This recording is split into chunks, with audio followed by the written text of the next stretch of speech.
tresno sumpah janji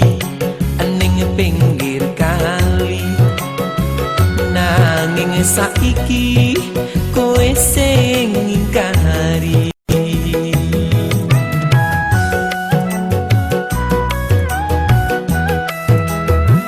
tak pelani dene cobanan ora peduli panas lan udan tak pelani dek kerja bangunan demi tresno marang sliramu